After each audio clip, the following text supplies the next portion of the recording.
ബോഡിയും അത്യാവശ്യം ആൾക്കാരെ നമ്മൾ മാറ്റി. അത് കഴിഞ്ഞ് ഒരു 400ഓളം പേര് അക്കരെ കുടുങ്ങി കിടക്കുന്നുണ്ടെന്ന് പറഞ്ഞുകൊണ്ട് നമ്മൾ റോപ്പ് റെസ്ക്യൂ ഉപയോഗിച്ച് ആളെ അപ്പുറം കടത്തി പല വാഹനങ്ങളിലായിട്ട് നമ്മൾ കരയ്ക്ക് കൊണ്ടുവന്നു.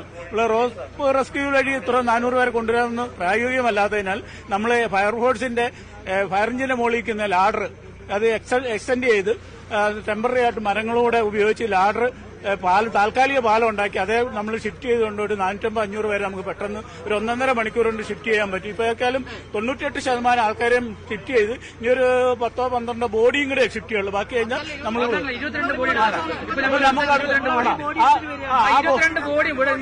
എത്തിക്കും.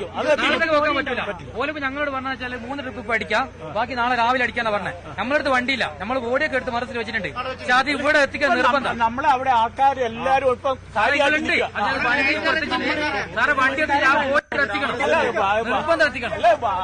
ആരുമില്ല. നമ്മളുണ്ട് സാറേ, നമ്മളെ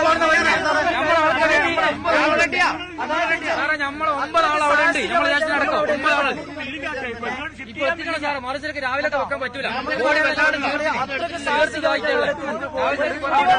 നമ്മളെ എത്ര ഉണ്ടായാലും കൊണ്ടുവന്നിട്ട് തന്നെ നമ്മൾ ക്ലോസ് ചെയ്യുള്ളൂ.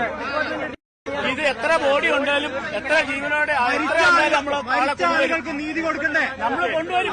വളരെ പ്രധാനപ്പെട്ട ഒരു കാര്യമാണ്. അവിടെ കണ്ടെത്തിയ മൃതശരീരങ്ങൾ രാത്രി തന്നെ ഇവിടെ എത്തിക്കണമെന്നാണ് രക്ഷാപ്രവർത്തകർ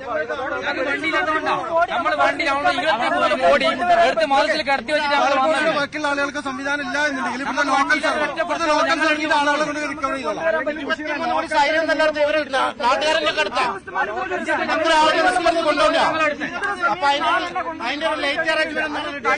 വളരെ പ്രധാനപ്പെട്ട കാര്യമാണ്. അവിടെ 22 മൃതദേഹങ്ങൾ അവിടെ ഉണ്ട്. അത് രാത്രി തന്നെ എത്തിക്കണം എന്നുള്ള സൗകര്യമൊരുക്കണമെന്നാണ് രക്ഷാപ്രവർത്തകർ ആവശ്യപ്പെടുന്നത്. കാരണം രാവിലത്തേക്ക് അവയുടെ സാഹചര്യം, അതിന്റെ സ്ഥിതിയെല്ലാം തന്നെ വളരെ മോശമാകും. അതുകൊണ്ട് തന്നെ ഏത് തരത്തിലാണെങ്കിലും മൃതദേഹങ്ങൾ രാത്രി തന്നെ എത്തിക്കാനുള്ള നടപടി സ്വീകരിക്കണമെന്ന ആവശ്യമാണ് ഇവിടെ രക്ഷാപ്രവർത്തകർ ഉന്നയിക്കുന്നത്. തീർച്ചയായും എന്തായാലും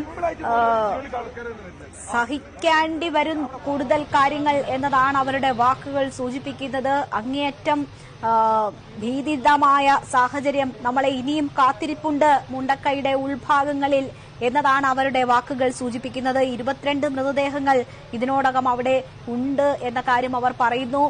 ഇനി കൂടുതൽ തെരച്ചിൽ ആവശ്യമാകും.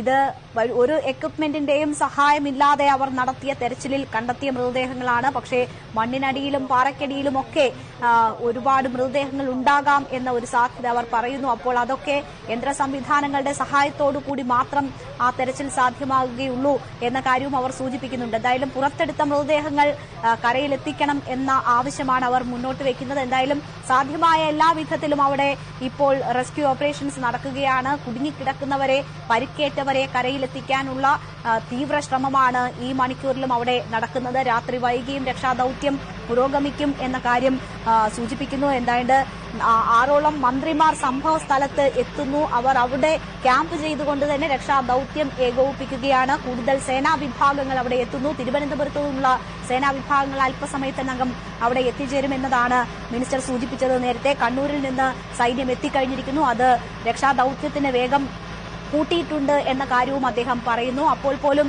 നാളത്തെ പകൽ മുണ്ടക്കൈയുടെ ഉൾഭാഗങ്ങളിൽ അവിടെ എന്താണ് കേരളത്തെ കാത്തിരിക്കുന്ന കാഴ്ചകൾ എന്നത് ഭീതിതമാണ്. അവിടുത്തെ സാഹചര്യം, ഒരു രാത്രി ഉറങ്ങാൻ കിടന്നവർ അവർ ഈ ഭൂമിയിൽ നിന്ന് തന്നെ തുടച്ചു നീക്കപ്പെട്ടിരിക്കുന്നു. അവർക്ക് എന്താണ് സംഭവിച്ചതെന്ന് പോലും അറിയാതെ ഈ ഭൂമിയിൽ നിന്ന് പിൻവാങ്ങി